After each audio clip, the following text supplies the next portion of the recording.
ನಿತ್ಯಾನಂದನ ವಿಚಾರದಲ್ಲಿ ಕೊನೆಯದಾಗ ತಾವೇನು ಹೇಳ್ತೀರಿ ತುಂಬ ಸಂಕ್ಷಿಪ್ತ ಸ್ವಾಮೀಜಿ? ಈಗ ಒಂದು ಈ ಥರದ ಸೆಕ್ಸ್ಗಳನ್ನ ನೀವು ಹೇಳಿದನ್ನೆಲ್ಲ ಕಥೆಗಳನ್ನೆಲ್ಲ ನೋಡಿದ್ವಿ. ಒಂದು ವೇಳೆ ಗೌಪ್ಯವಾಗಿ ಮಾಡ್ತಕ್ಕಂಥದ್ದು ಅದು ಈ ಒಂದು ಕಾವಿತನಕ್ಕೆ ಶೋಭೆ ಅಲ್ಲ.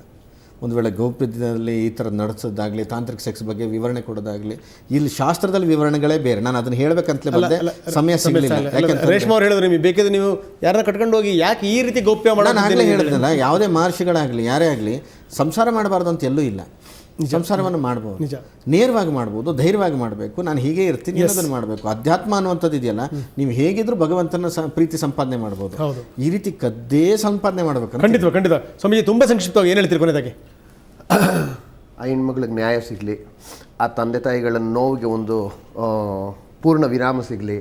ಅಲ್ಲಿರ್ತಕ್ಕಂಥ ಕಟ್ಕೊಂಡು ಗಂಡದಿರೆಲ್ಲ ಹೋಗ್ಬಿಟ್ಟು ಅಲ್ಲಿ ಸೇರ್ಕೊಂಡಿದ್ದಾರೆ, ಡ್ಯಾನ್ಸ್ ಸಂಗೀತ ಆಡ್ಕೊಂಡು ಅವ್ರ ಜೊತೆಗೆ. ಅದಕ್ಕೆಲ್ಲ ಹೇಳ್ತಾ ಇದ್ದೀನಿ, ಕೊನೆವರೆಗೂ ನಾನು ಈ ಹೋರಾಟದಲ್ಲಿ ಸತತವಾಗಿ ಶ್ರೀಗಳ ಜೊತೆಗೆ ಹಾಗೂ ಇನ್ನು ಕರ್ನಾಟಕದ ಎಲ್ಲ ಶ್ರೀಗಳು ಮುಂದಕ್ಕೆ ಬನ್ನಿ. ಇದು ಯಾವುದೇ ಕೋರ್ಟು, ಯಾವುದೇ ಅವ್ರಿಗೆ 30 ಕೇಸು ಇವ್ರಿಗೆ 40 ಕೇಸು ಹಾಕಿರೋದಲ್ಲ. ಜನಾಂದೋಲನ ಎದ್ದೇಳ್ತು ಅಂದರೆ ಏನೂ ಮಾಡೋಕ್ಕಾಗಲ್ಲ. ಎದ್ದೇಳಿ ಜನ.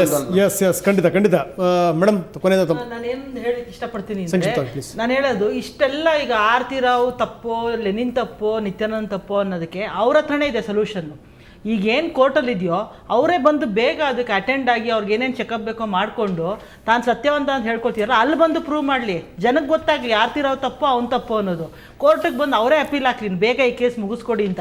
ಸುಮ್ಮನೆ ಇದಕ್ಕೆ ಅಡ್ಡಗಾಲ ಹಾಕೊಂಡು ಮಾಡೋದ್ರಿಂದ ಪ್ರತಿಯೊಬ್ಬರಿಗೂ ಅವ್ರ ಮೇಲೆ ಅನುಮಾನ ಜಾಸ್ತಿ ಆಗುತ್ತೆ. ಎಸ್ ಮೇಡಮ್ ತುಂಬ ಸಂಕ್ಷಿಪ್ತ ಮೇಡಮ್. ಸರ್, ಒಂದು ಸೈಕ್ಯಾಟ್ರಿಸ್ಟ್ ಆತ್ಮಹತ್ಯೆಗಳು ಹೆಚ್ಚು ಪ್ರಮಾಣ ಅಂತ ಹೇಳಿದ್ರಲ್ಲ, ಈಗ ಯಾರು ಆ ಮಾತನ್ನ ಹೇಳಿದ್ರು ಅವ್ರದೇ ಆತ್ಮಾಹುತಿ ನಡೀತಿದೆ ಅನ್ನೋದೇ ಅವ್ರ ಅರಿವಿಲ್ಲ.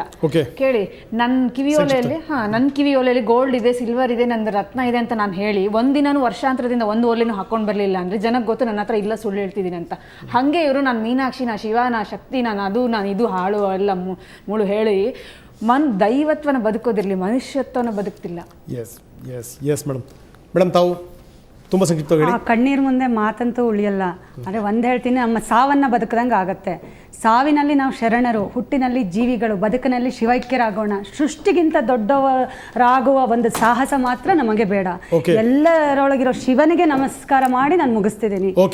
ಡಾಕ್ಟರ್ ಜಿ, ನಾನು ಕೊನೆಯದ ತಮ್ಮ ಕೇಳ್ತಾ ಇದ್ದೀನಿ, ಈ ಮಾನಸಿಕ ದಾಸ್ಯ ಅನ್ನುವಂಥದ್ದು ಏನಿದೆ ಅಂದರೆ ತಮ್ಮನ್ನು ತಾವು ಅರ್ಪಿಸ್ಕೊಂಡು ಬಿಡೋದು. ನಾನು ಹೇಳ್ತಾ ಇದ್ದೇನೆ, ಮೊನ್ನೆ ಈ ಸಿಂಬಳದಲ್ಲಿ ಸಿಕ್ಕಾಕೊಂಡ್ರೆ ನೋಡತ್ತಾರೆ, ಹೊರಗಡೆ ಬರೋಂಗೂ ಇಲ್ಲ, ಅಲ್ಲಿ ಸಾಯಂಗೂ ಇಲ್ಲ ಅಂತ ಒಂದು ಸ್ಥಿತಿ.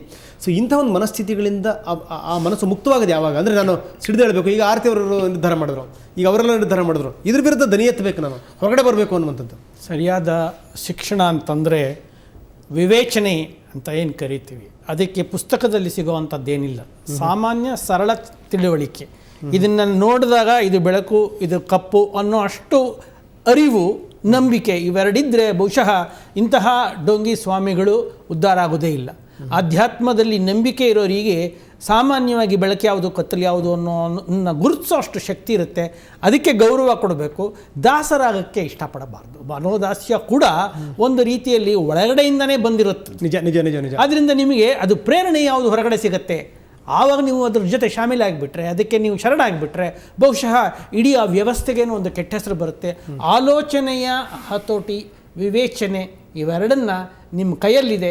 ಇದಕ್ಕೆ ಯಾವ ವಿಶೇಷ ಗುಣ ಬೇಕಾಗಿಲ್ಲ. ಇಲ್ಲಿ ಆಲೋಚನೆ, ವಿವೇಚನೆ ಅನ್ನುವಂಥದ್ದನ್ನು ನಾವು ಅಡವಿಟ್ಟು ಹೀಗಾಗಿ ಬ್ರೈನ್ ವಾಶ್ ಒಳಗಾಗದೆ ಏನು ಕತೆ? ಹೌದು, ಇದು ಖಂಡಿತವಾಗಿಯೂ ಇದೆ. ಇದು ವಶೀಕರಣದ ಇನ್ನೊಂದು ವಶೀಕರಣದಲ್ಲಿ ನನ್ನ ಸಹಮತ ಇರಬೇಕು. ಅಂದರೆ ಹಿಪ್ನೋಟಿಸಮ್ ಮತ್ತು ಬ್ರೈನ್ ವಾಷಿಂಗ್ ಎರಡು ಒಂದಕ್ಕೊಂದು ಸಂಬಂಧ ಇದೆ ಅಂತ ಇರ್ತಾವೆ? ಇಲ್ಲ, ಬೇರೆ. ಇದು ಒಟ್ಟಿನಲ್ಲಿ ಎಲ್ಲ ಶಿಕ್ಷಣವೂ ಬ್ರೈನ್ ವಾಷಿಂಗೇ. All education is brainwashing ಅಂತ. ಅಂದರೆ ನಮ್ಮ ವರ್ತನೆಯಲ್ಲಿ ಪರಿವರ್ತನೆಗಳಾದಾಗ, ನಾನು ಈ ಸ್ಥಿತಿಯಿಂದ ಮತ್ತೊಂದು ಸ್ಥಿತಿಗೆ ಆದಾಗ ನನ್ನ ಮನಸ್ಸು ಬದಲಾವಣೆ ಆಗುತ್ತೆ. ಅದನ್ನು ಬ್ರೈನ್ ವಾಷಿಂಗ್ ಅನ್ನೋದರಲ್ಲಿ ಕೆಟ್ಟ ಅರ್ಥದಲ್ಲಿ ತಗೋತಾರೆ. ಉದ್ದೇಶಪೂರ್ವಕವಾಗಿ ಯಾವುದೋ ಒಂದು ಆಲೋಚನೆಯನ್ನು, ವಿಚಾರಧಾರೆಯನ್ನು, ವಿವೇಚನೆಯನ್ನು ಯಾವುದೋ ಒಂದು ಶಕ್ತಿ ಬಲವಂತವಾಗಿ ತರೋದು. ಒಂದು ಹಂತದ ತನಕ ಮಾತ್ರ ಸಪ್ರೆಸ್ ಮಾಡ್ಬೋದು, ಇನ್ನೊಂದು ಹಂತದಲ್ಲಿ ಅದು ಪುಟ್ಟದ ಹೇಳೋದು ಗ್ಯಾರಂಟಿ ಅನ್ನುವಂಥದ್ದು. ಯಾಕಂದರೆ ಬೇರೆ ಬೇರೆ ಉದಾಹರಣೆಗಳು ಕಾಣ್ತೀವಿ. ಸಂತೋಷ್ ಆಗಿರ್ಬೋದು, ವಿನಯ್ ಭಾರದ್ವಾಜ್ ಆಗಿರ್ಬೋದು, ಬೇರೆ ಬೇರೆ ಕೇಸ್ಗಳಾಗಿರ್ಬೋದು, ಅಂಥದ್ರಲ್ಲೂ ಕೂಡ ಅದಾಗತ್ತೆ ಅಂತಿರ್ತಾವೆ. ಇಲ್ಲ, ಪುಟ್ಟದ ಹೇಳೋದಿಲ್ಲ. ದುರಂತ ಏನು ಅಂತಂದರೆ, ವ್ಯಕ್ತಿ ವಿನಾಶದ ಮಾರ್ಗಕ್ಕೆ ಹೊರಟೋಗ್ತಾನೆ. ತಾನು ಆ ಶಕ್ತಿ ಕಳ್ಕೊಂಡ್ಬಿಟ್ಟಾಗ ಬೇರೆ ಏನು ಮಾಡೋಕ್ಕಾಗೋದೇ ಇಲ್ಲ. ಹತಾಶೆ ಒಂದೇ ಉಳಿಯುತ್ತೆ. ಹತಾಶೆಯಿಂದ ಬರೋದಿಲ್ಲ, ಅಸಹಾಯಕನಾಗ್ತಾನೆ. ಅಸಹಾಯಕತೆ ಕೊಡಬೇಕು. ಮಾರ್ಗ ಏನಿದಕ್ಕೆ? ಮಾರ್ಗ ಅಂತಂದರೆ ಇಂತಹ ಒಂದು ವ್ಯವಸ್ಥೆ ಹುಟ್ಟುಕೋಬೇಕು. ತಿರ್ಗಾ ಗುರುಜಿಗಳು ಹೇಳ್ದಂಗೆ ಜನ ಆಂದೋಲನ, ಆಧ್ಯಾತ್ಮದಲ್ಲೂ ಕೂಡ ಆಂದೋಲನ ಆಗಬೇಕು. Yes, thank you very much. ಇಲ್ಲಿ ತನಕ ಸಾಕಷ್ಟು ಮಾತಾಡಿದ್ರಿ. ತಮ್ಮವ್ರಿಗೂ ಕೂಡ ಧನ್ಯವಾದ. ಅದೇ ರೀತಿ ಸಮಯದ ಅಭಾವದಿಂದ ಹೆಚ್ಚು ಮಾತಾಡ್ಲಿಕ್ಕಾಗಲಿಲ್ಲ, ಅದು ಸಂತೋಷಿ, ತಾವು ಚೆನ್ನಾಗಿ ಉತ್ತರ ಕೊಟ್ರಿ. ಥ್ಯಾಂಕ್ ಯು ವೆರಿ ಮಚ್ ತಮ್ಮೆಲ್ಲರಿಗೂ ಕೂಡ. ಸೊ ಇದು ಇವತ್ತಿನ ಚರ್ಚೆ. ಒಂದೇ ಒಂದು ಇದು ಈ ನಿತ್ಯನ ಬಗ್ಗೆ ಒಂದಿಷ್ಟು ಸತ್ಯಗಳು ಹೊರಗಡೆ ಬರಬೇಕು ಅನ್ನುವಂಥದ್ದು, ಅದು ಬೇರೆ ಬೇರೆ ಆ್ಯಂಗಲ್ಗಳಿಂದ ನಾವು ಅದನ್ನು ವಿಶ್ಲೇಷಿಸುವಂಥ ಒಂದು ಪ್ರಯತ್ನವನ್ನು ಮಾಡಿದ್ವಿ. ಅತ್ಯಂತ ಹ್ಯೂಜ್ ಪ್ಯಾನಲ್ ಇದು, 10-11 ಜನರನ್ನು ಕೂಡಿಸ್ಕೊಂಡು ಚರ್ಚೆ ಮಾಡಿರುವಂಥದ್ದು. ಬಹುಶಃ ಟೆಲಿವಿಷನ್ ಇತಿಹಾಸದಲ್ಲಿ ಇದೆ ಮೊದಲು ಅಂತ ನಾನು ಭಾವಿಸ್ತೀನಿ. ಅದರಲ್ಲೂ ಕರ್ನಾಟಕದ ಇತಿಹಾಸದಲ್ಲಿ ಇದೆ ಫಸ್ಟ್ ಇದು. ಸೊ ಇಂಥ ಪ್ರಯತ್ನಗಳು ನಿತ್ಯಾನಂದನ ವಿರುದ್ಧ ಅಂತಲೇ ಅಲ್ಲ, ಎಲ್ಲ ಸಮಸ್ಯೆಗಳನ್ನು ಇಟ್ಟುಕೊಂಡು ಇಂಥ ಪ್ರಯತ್ನಗಳು ಖಂಡಿತವಾಗಲೂ ಆಗ್ತಾನೆ ಇರ್ತವೆ. ಆದರೆ ಒಂದು ಮಾತು ಮಾತ್ರ ನಿಜ, ಎಲ್ಲ ಸ್ವಾಮಿಗಳನ್ನು ನಂಬೇಡಿ. ಎನ್ಲೈಟನ್ಮೆಂಟ್ ಅನ್ನುವಂಥದ್ದು ಯಾರೋ ಕೊಡುವಂಥದ್ದಲ್ಲ, ಅದು ನಿಮ್ಮ ಒಳಗಡೆ ಇದೆ. ದಯವಿಟ್ಟು ಅದಕ್ಕೊಮ್ಮೆ ಕಿವಿಗೊಡುವಂಥ ಒಂದು ಪ್ರಯತ್ನ ಮಾಡಿ. ನಿಮ್ಮ ಆತ್ಮಸಾಕ್ಷಿಗೆ ನೀವು ಉತ್ತರ ಕೊಟ್ಟ ನಂತರ ಇಂಥ ಪ್ರಯತ್ನಗಳನ್ನ ಮಾಡಿ. ಆದರೆ ಒಂದು ನಿಜ ಏನು ಅಂದರೆ, ಬಹಳಷ್ಟು ದಿವಸ ಇಂಥ ನಾಟಕಗಳನ್ನ ಆಡ್ಕೊಂಡು ಬದುಕಲಿಕ್ಕೆ ಸಾಧ್ಯ ಇಲ್ಲ. ಒಂದಲ್ಲ ಒಂದು ದಿವಸ ಸಮಾಜ ಎಚ್ಚರಗೊಳ್ಳುತ್ತೆ.